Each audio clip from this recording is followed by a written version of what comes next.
ようこそ5歳食堂へ。美味しい健康長寿食の旅へあなたをご招待します。今回は101歳と92歳の祖父母に元気に長生きしてくれるよう健康長寿の旅をプレゼントすることにしました。祖父は101歳、祖母は92歳、2人だけで自立して過ごしており、私の健康長寿食のインスピレーションの源でもあります。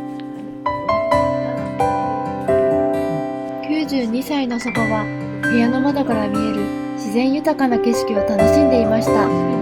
どうやらお月様を見つけたみたいです。さて、景色を楽しんだ後は祖母と一緒に長寿食の一つを作ります。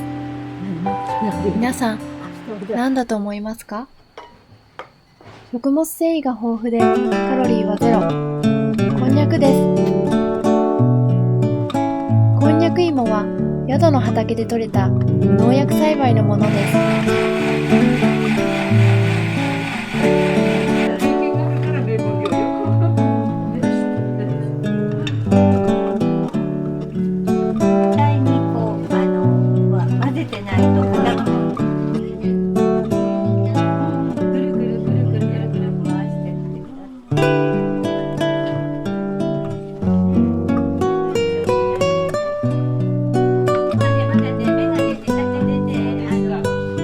熱心にいろいろと聞く祖母。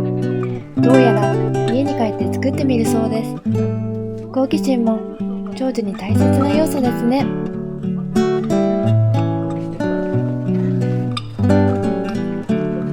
だんだんと固まってきました。形を作った後は水の中に入れて再び火にかけます。大きな釜でやるときは明日の朝食が楽しみです。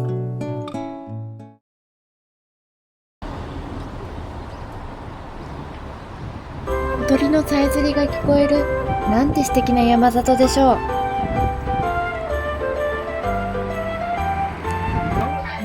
祖母は何を思ってるのでしょう。戦争、祖父の起業、数えきれない荒波を乗り越えてきた背中は強い。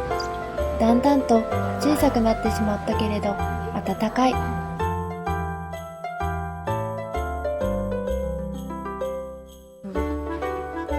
朝食をいただきます。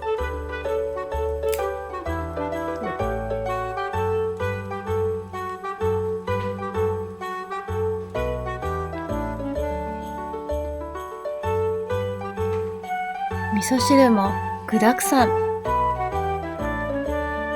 昨日作ったこんにゃくは新鮮。こんな新鮮なこんにゃくは食べたことがなかった。新鮮な食材が手に入ることの贅沢。地元の農家さんをますます応援したくなります。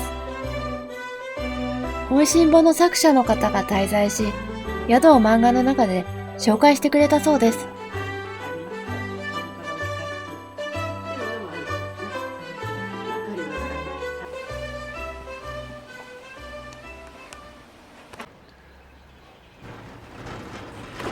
祖母と近くを散歩。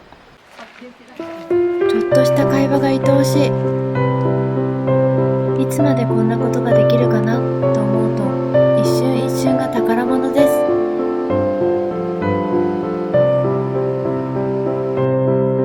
みんなで山道を歩くことにしました。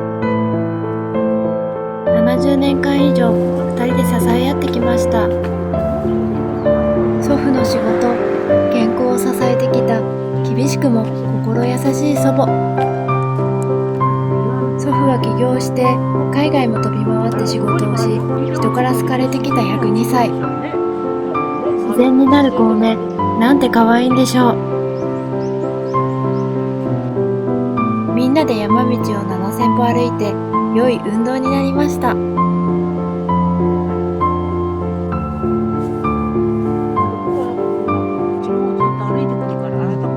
お弁当タイムです。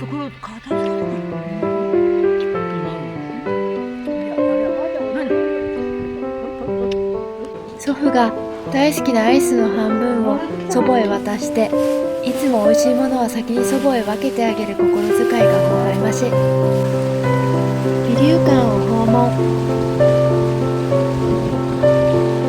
この水車でそば粉をひいたそばを店内で食べることができます。下に行くと綺麗な川が流れていて素敵な場所でした。それがすごい冷たい。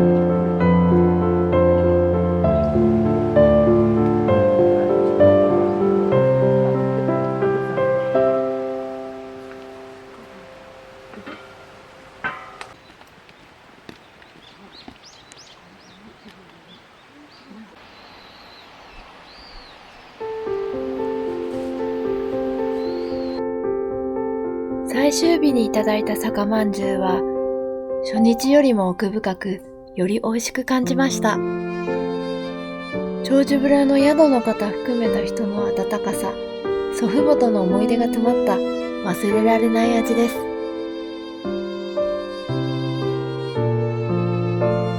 皆様、五歳食堂をお楽しみいただけましたでしょうか。それではまたお会いしましょう。